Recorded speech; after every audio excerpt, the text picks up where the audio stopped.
Hi, this is Dave Scora. I'm the Technical Director for Valve Body Pro in California.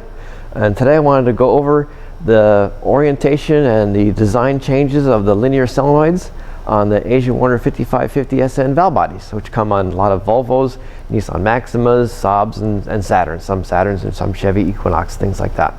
But it's very important when you're dealing with these valve bodies that you get the right combination, you get the right solenoids mounted right, because our valve bodies, when we rebuild them and send them out, we typically put the solenoids, the linear solenoids, in a little plastic bag because they're oily, and in shipping, if we put them on the valve body, they get broken. So they're pretty, they're pretty sensitive that way. So if you want to look down at the table here, I've got the three main versions here. A couple of things you'll notice on all of our setups, we have color-coded the color of the connector of the solenoids, especially the blue and the green one, with the bracket, so we kind of indicate which position they go in, because they can get turned around. And if they turned around or installed upside down or backwards, it won't shift right. So let's just show you the earliest version, which if you typically look at, has a kind of a narrow, thin bracket. And another characteristic feature of these solenoids is that the two blue and green connectors are oriented up toward the top of the valve body where the harness comes down through it.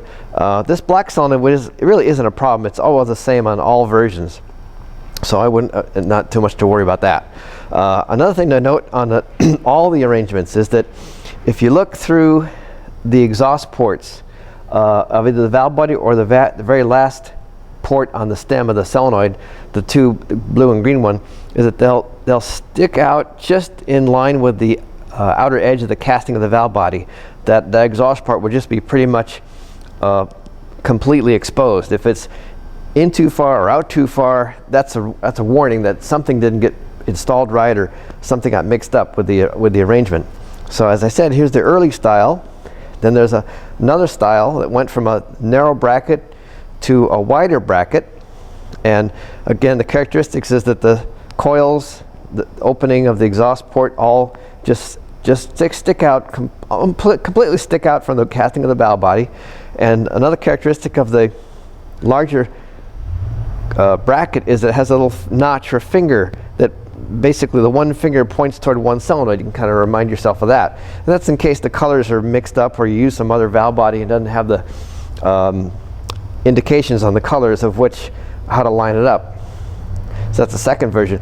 Third version, same bracket, same little one finger points toward one solenoid, but in this case, this design, the orientation of the connectors went from facing the upper part of the valve body. Now they rotated them toward the lower part. So on this configuration, you need a longer harness and to hook up to the connectors. And you just have to be careful that you got to always have the right combination, because you can easily swap valve bodies around from other units you have or bought or parts laying around the shop, and unless you're aware of these little subtle changes, you can get yourself in trouble real easy. So just keep in mind of how important it is to match up all these solenoids with the right valve body. Okay, thanks for watching.